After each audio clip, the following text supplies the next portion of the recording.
Assalamualaikum warahmatullahi wabarakatuh. Hello everyone, kembali lagi bersama kami ya dengan potensi lokal dari Karawang yaitu Surabi Dengklok khas Karawang.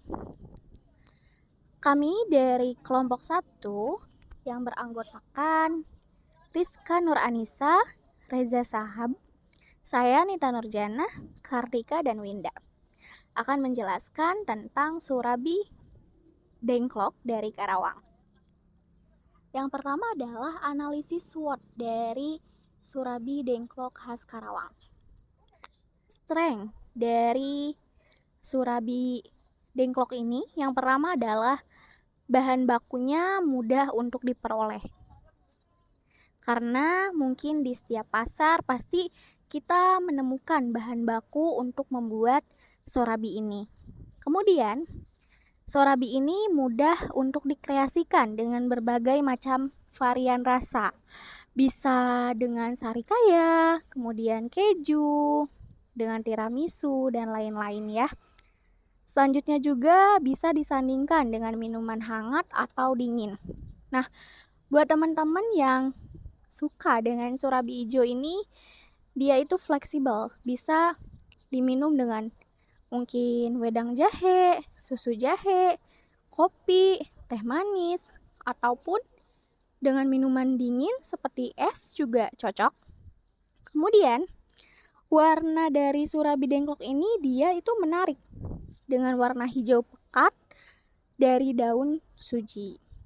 Dan yang terakhir itu adalah rasanya khas karena dimasak secara tradisional. Karena masih ada tungku tradisional untuk memasak Surabi Dengklok ini, makanya Surabi ini itu sangat khas rasanya. Kemudian di sini ada weakness. Yang pertama yaitu tempat lokasi yang jauh dari jalan utama, sehingga sedikit kesulitan bagi pengunjung yang tempatnya jauh. Lebih tepatnya itu seperti pengunjung yang luar kota, karena kebetulan Sorabi Ijo ini juga sudah dikenal oleh banyak masyarakat. Sorabi Ijo khas Dengklok ini sudah dikenal oleh banyak masyarakat, bahkan dari pengunjung dari luaran kota pun sering mengunjungi tempat Sorabi tersebut. Kemudian ada tempat parkir yang kurang luas sehingga dapat menimbulkan kemacetan. Karena memiliki keterbatasan kuota parkir itu sendiri, kadang para pengunjung yang dari luar kota yang menggunakan kendaraan pribadi roda 4 itu mereka suka kehabisan tempat parkir, sehingga parkirnya suka di samping jalan, sedangkan jalannya itu tidak terlalu besar sehingga dapat menimbulkan kemacetan.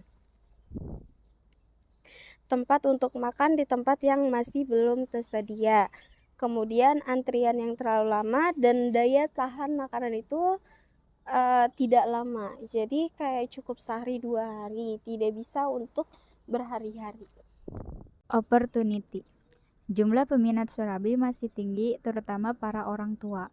Memanfaatkan sosial media marketing untuk menjangkau seluruh Indonesia. Menjadi oleh-oleh makanan khas Karawang.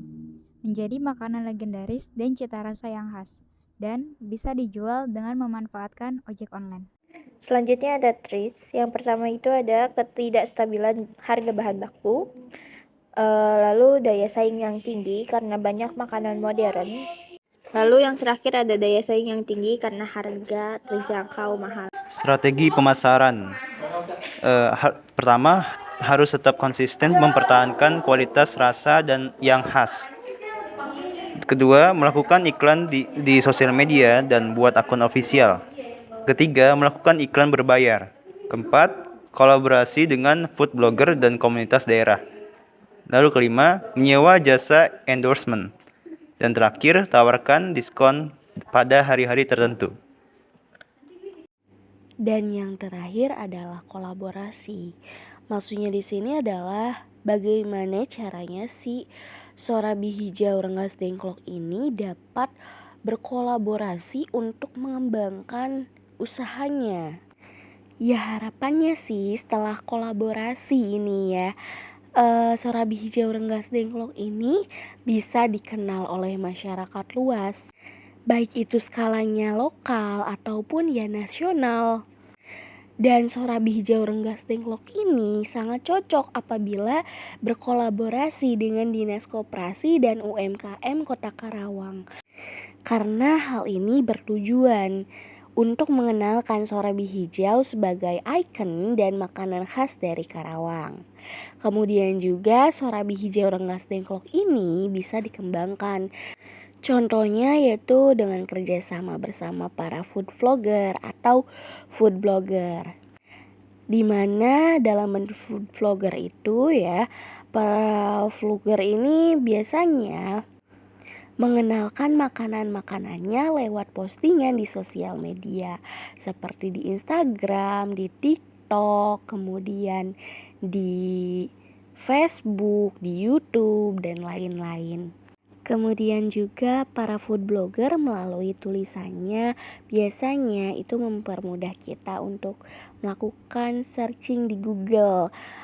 Saat kita searching tentang Sorabi Hijau langsung muncul tulisan beberapa food blogger yang sudah mereview Sorabi Hijau Renggas Dengklok. Kalau untuk food vlogger daerah lokal itu ada contohnya, misalkan seperti Doyan Jajan, Food Karawang, Gorila Gembul, yang memang pada dasarnya mereka itu adalah food vlogger yang selalu mereview jajanan UMKM dan street food daerah Karawang. Atau bisa jadi jika memang ingin terkenal skalanya itu nasional, maka harus ada food vlogger yang memang banyak followersnya dalam skala nasional. Nah teman-teman, ini merupakan Raja Sorabi Hijau yang asli dari Renggas Dengklok. Nah ini itu diproduksi oleh Bapak Kasim. Sorabi Hijau ini sangat legendaris, sudah ada sejak tahun 1995. Seperti yang sudah dijelaskan di analisis SWOT ya, Sorabi Hijau ini dibuat secara alami dengan daun suji. Kemudian Sorabi Hijau ini masih menggunakan tungku tradisional sehingga memiliki rasanya itu sangat khas, berbeda dengan yang lain. Mungkin saat ini banyak yang memakai kompor gas atau yang lebih modern. Tapi Bapak Haji Kasim ini masih mempertahankan tungku tradisionalnya. Nah teman-teman, yuk kita liatin gimana sih proses pembuatan Sorabi Hijau Renggas Dengklok ini.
Oke teman-teman, sekian dari kami memperkenalkan Sorabi Hijau di Renggas Dengklok.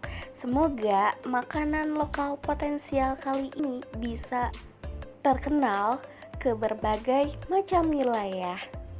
Dan diharapkan makanan tradisional seperti ini bisa dipertahankan dalam beberapa waktu ke depan sebagai warisan untuk generasi bangsa selanjutnya.